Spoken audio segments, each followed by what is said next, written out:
अगर इंसान को अपने इर्द गिर्द का माहौल अच्छा मिलता है, उसको कंफर्टेबल जोन मिलता है, बुनियादी सहूलियात शहरी को मिलती हैं, तो ही शहरी एक अच्छा मुल्क, एक अच्छा माशरा बनाने में कामयाब होते हैं। तो अगर हमारे मुल्क में हर दूसरे इलाके में उनको बुनियादी सहूलियात ही नहीं मिलेंगी जो कि बेसिक एक नेसेसिटी है, उनके इर्द गिर्द का माहौल साफ नहीं होगा, तो ये कैसे कर मुमकिन होगा। तो जनाब इसी हवाले सबसे पहले सदर फहरिस्त है जहानिया, जहाँ पे सीवरेज का सिस्टम नकारा हो गया है। टीएचक्यू अस्पताल में जो वाकई फिल्ट्रेशन प्लांट है, उनके बाहर गटरों का पानी जमा होने से शहरियों को परेशानी का सामना करना पड़ा है, जबकि अस्पताल में पानी जमा होने से मच्छरों ने डेरे डाल ली हैं, जिससे डेंगू वायरस और दीगर जो बीमारियां हैं वो फैलने का खदशा है। और इसके अलावा रात होते ही अस्पताल के जो इमरजेंसी वार्ड्स हैं उसमें दाखिल मरीज को भी खवार किया जाता है, जिसकी वजह से शहरियों ने आला हुकाम से फौरी नोटिस लेने का मुतालबा किया है। तो इन सब इश्यूज के हवाले से तफसीलात जानने के लिए हमारे साथ मौजूद हैं हमारे नुमाइंदा सलीम चौधरी जी। अस्सलाम वालेकुम सलीम साहब, बताइएगा क्या तफसीलात हैं, जहानिया में ये सूरत हाल कब से है और इसका अभी तक कोई हल क्यों नहीं निकाला जा रहा। जी, ये जहानिया तकरीबन जहानिया की जो आबादी है वो 4 लाख के लगभग है, और जहानिया तहसील का ये वाहद इकलौता हॉस्पिटल है जहाँ से दूर दराज से आवाम यहाँ से मेडिसिन लेने के लिए आते हैं, लेकिन जब आगे से गंदगी और बदबू का उनको मरीजों को सामना करना पड़ता है, जिससे मरीज जो है वो बिल्कुल मायूस होकर वापस लौट जाते हैं। और जो शहर का जो इसका अस्पताल का मेन एंट्रेंस है उसके ऊपर भी जो सीवरेज लाइन है वो भी बंद है, और इसके साथ साथ जो इसका फिल्ट्रेशन प्लांट है उसके बिल्कुल सामने ही एमएस जहानिया जो है टीएचक्यू डॉक्टर उमर गौरी साहब उनकी भी रिहायश का बिल्कुल सामने ही वाक़या है। कई बार उनको मरीजों ने भी तफसीलात से आगाह किया, और जो दूर दराज से जो लोग आते हैं मरीज है वो भी उन्होंने भी इस बात पे एमएस जहानिया से बात करने की कोशिश की है, लेकिन वो इस पर बिल्कुल फोकस नहीं कर रहे। ठीक है, अच्छा सलीम, ये जो टीएचक्यू अस्पताल है वहां भी आप बता रहे हैं कि दूर दराज के जो इलाके के लोग भी यहाँ का ही रुख करते हैं, तो फिर भी इसके बावजूद भी इस अस्पताल की कंडीशन इस कदर जो है वो मुतासर हो रही है। वहां पे बेसिक एक पानी की जो सहूलियात है वो तो बहुत जरूरी होती है,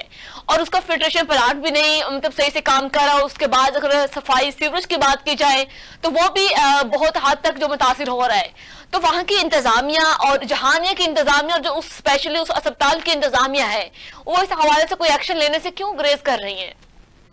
जी, मुतअद्दिद बार जो है निजी टीवी चैनल पर खबर भी नशर हुई है, और जहानिया को भी निशानदेही करवाई है, और जो बल्दिया जहानिया है उनको भी मुतअद्दिद बार आगाह किया है, और इसके बावजूद जो है ना ही एमएस टीएचक्यू जहानिया उमर गौरी साहब इस पर फोकस कर रहे हैं, और ना ही वो बल्दिया जहानिया के मुलाजमीन है ना ही वो इस पर फोकस करते हैं। इस मसले को तकरीबन 2 साल गुजर चुके हैं, जो अस्पताल के जो सीवरेज है वो बिल्कुल बंद हो चुकी है। जो मरीज जब जहानिया अस्पताल का रुख करते हैं तो उनको गंदे पानी में से गुजर कर जाना पड़ता है। ठीक है सलीम, बहुत से लोगों को वहां के जहानिया के जो लोग हैं इनको इन मसाइल का सामना है। अस्पताल के हवाले से उसके मतलब जो फंड्स अलॉट किए जाते हैं तो उस फंड का इस्तेमाल फिर किन चीजों में किया जाता है। अगर बुनियादी वहां पे सहूलियात नहीं है, हर मसाइल है वो एक से बढ़ के सामने आ रहे हैं, तो फिर फंड्स कहाँ लगाए जा रहे हैं, इनकी आड़ में क्या किया जा रहा है। जी, फंड का इसका अभी तक कोई किसी ने फोकस नहीं किया इस बात पे। जो फंड रिलीज होते हैं गवर्नमेंट की जानिब से वो चंद माह बाद उसका जो एक्टिवेशन होती है, तो उसके फौरन बाद जो है चंद दिन गुजरने के बाद फंड जो है अक्सर औकात फंड जो है रिजेक्ट कर दिए जाते हैं, और जो फंड मंजूर होते हैं उनका जो इनके हॉस्पिटल का जो अंदर का मामला है जिसमें कमरे वगैरह और दीगर सामान है फर्नीचर वगैरह वो लाकर रख दिया जाता है। ठीक है, अच्छा सलीम, जो फिल्ट्रेशन प्लांट है अस्पताल का उसकी लागत कितनी आती है और वहां से कितने लोग मुस्तफीद होते हैं उस पे, और कब से ये सिलसिला जारी है। जी, इसके वाटर फिल्ट्रेशन की प्लांट की जो लागत है वो तकरीबन 1.5 करोड़ पे इसकी लागत आई है, और इसको बहुत अच्छे तरीके से बनाया गया ताकि जो हम शहरी मुस्तफीद हो सके। लेकिन जो इंतजामिया है टीएचक्यू अस्पताल जहानिया की वो इस पर बिल्कुल फोकस नहीं कर रही। उन्होंने फिल्ट्रेशन प्लांट को लावारस छोड़ दिया, बिल्कुल कोई भी इस पर फोकस करने को तैयार नहीं है। ठीक है, तो जो मजीद इन मसाइल की वजह से वहां से डेंगू वायरस और जो दीगर बीमारियां भी फैल रही हैं, और इस हवाले से कोई एहतमाम अभी तक किया गया है कि नहीं। आपने अस्पताल के इंतजाम में किसी का मौक़िफ़ लेने की कोशिश की है, वो क्या कहते हैं, जिम्मेदारी इसकी लेते हैं कि नहीं। जी, अपना जो एमएस जहानिया डॉक्टर उमर गौरी साहब मुतअद्दिद बार उनसे मुलाकात करने की कोशिश की है, लेकिन वो बिल्कुल मौक़िफ़ देने से साफ इनकारी हैं। और जो इंतजामिया है वो बिल्कुल टस से मस नहीं। और ये जो डेंगू, जो आपको मैं ये भी बताता चलूं कि जो इसका इमरजेंसी वार्ड का मेन एंट्रेंस है उसके बिल्कुल सामने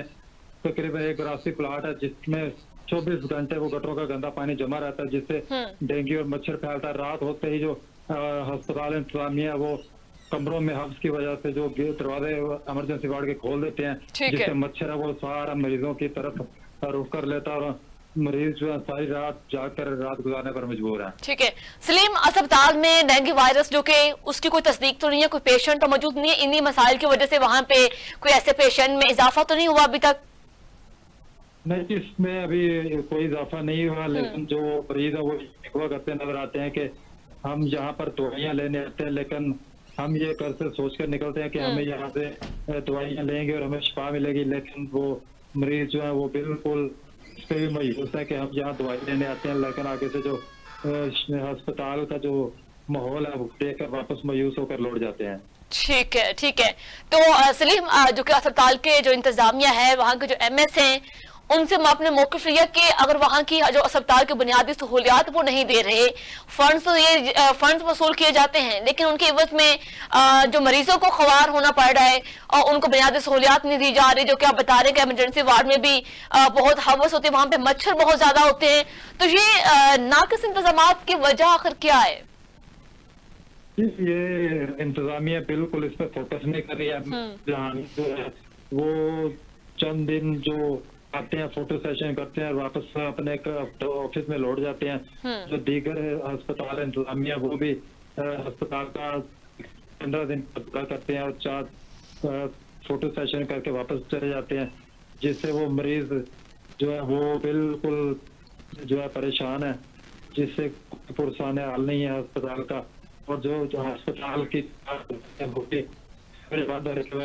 बिल्कुल नाकस हो चुकी है। ठीक है सलीम साहब, बहुत शुक्रिया, आपने हमें अपडेट किया। नासिर, जहानिया में जो के THK अस्पताल के जो सूरत हाल है उससे हमारे नुमाइंदा हमें अपडेट कर रहे थे कि वहां पे